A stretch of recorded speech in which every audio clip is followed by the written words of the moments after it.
১১৬তম বিপ্লবী শহীদ ক্ষুদিরাম বসুর আত্মবলিদান দিবস উপলক্ষে রক্তদান শিবির মন্তেশ্বর ব্লকের পিপলন গ্রামের পিপলন রামকৃষ্ণ সংঘ ও পাঠাগারের উদ্যোগে পাঠাগার প্রাঙ্গণে।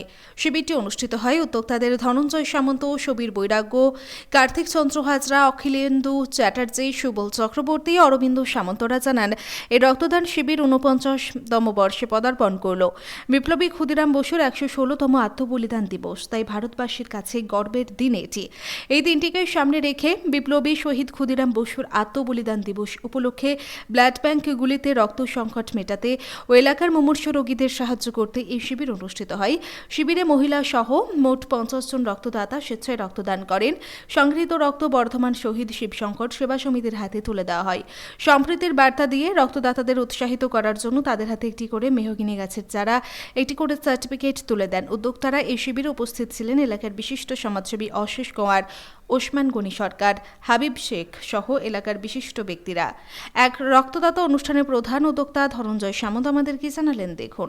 পিপলন রামকৃষ্ণ সংঘ ও পাঠাগারে আজকে ক্ষুদিরামের মৃত্যু দিনে তার স্মৃতির প্রতি তার আত্মবলিদান দিনকে স্মরণ করে আমরা রক্তদান শিবির করেছি।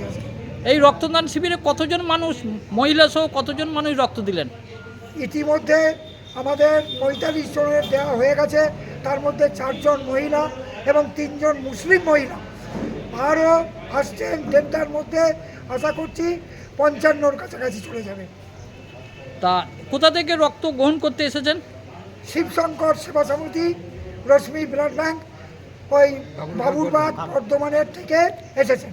এই রক্তদান শিবিরের উদ্দেশ্যটা কি? উদ্দেশ্য হচ্ছে যুবশক্তির কাছে, ক্ষয়িষ্ণু যুবশক্তির কাছে ক্ষুদিরামের যে আত্মবলিদান, ক্ষুদিরামের যে আদর্শ, দেশকে মুক্ত করার যে আদর্শ, এই অন্ধকারের যুগ থেকে অধঃপতিত যুব সমাজকে রক্ষা করার ব্রত নিয়ে আমাদের এই রক্তদান শিবির। এই রক্তদান শিবির কত বছর হচ্ছে? এই রক্তদান শিবির ৪৯ বছর চলছে। এই ক্ষুদিরামের আত্মবলিদান দিবস কিভাবে পালন হলো?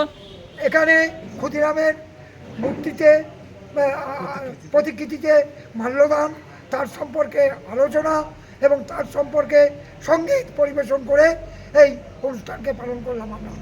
এই রক্তদান শিবির এবং ক্ষুদিরামের আত্মবলিদান দিবস হিসাবে মানুষকে কি জানাতে চাইছেন? মানুষকে জানাতে চাই, ওঠো, জাগো, অন্ধকারের হাত থেকে, কুৎসিত কদর্য সামাজিক অবক্ষয় থেকে দেশকে বাঁচাও, যুবশক্তিকে বাঁচাও, শিক্ষা বাঁচাও, স্বাস্থ্য বাঁচাও, এইটাই চাইছি। কে কে উপস্থিত ছিলেন? এখানে উপস্থিত ছিলেন আমাদের পঞ্চায়েত সমিতির অন্যতম কর্মাধ্যক্ষ, এখানে আছেন শিক্ষক আন্দোলনের নেতৃত্ব, এখানে আছেন কৃষক আন্দোলনের নেতৃত্ব, এখানে আছেন ছাত্র যুব নেতৃত্ব, এখানে আছেন আওয়াজ সংগঠনের নেতৃত্ব, এখানে আছেন গণতান্ত্রিক লেখক ও কলাকুশলী শিল্পের নেতৃত্ব। আপনার নাম পরিচয়? আমার নাম ধনঞ্জয় সামন্ত। কোন পক্ষ থেকে এই রক্তদান শিবির এবং ক্ষুদিরামের আত্মবলিদান? দুটোকেই একসঙ্গে নিয়ে আমরা অনুষ্ঠান করছি। মানে কোন পক্ষ থেকে হলো? এটা রামকৃষ্ণ সংঘ ও পাঠাগারের তরফ। পিপলন? পিপলন। কোথায়? পিপলন। এখানে কি হচ্ছে অনুষ্ঠান? এখানে রক্তদান শিবির হচ্ছে। আপনি রক্ত দিয়েছেন? রক্ত দিয়েছি। এটা নিয়ে কবার দিলেন? প্রথম। কোনো অসুবিধা হচ্ছে? না, অসুবিধা হয়নি। রক্ত কেন দিলেন? রক্ত দিয়ে যদি কারো একটা জীবন বাঁচে, যার জন্য আমার ভালো লাগলো যে আমার রক্ত দিয়ে যদি কারো একটা প্রাণ বাঁচে, সেই কারণে দিলাম। নিজেকে গর্বিত মনে হচ্ছে রক্ত দিয়ে? রক্ত দিয়ে আমাকে নিজেকে খুব ভালো লাগছে বা নিজেকে গর্বিত লাগছে।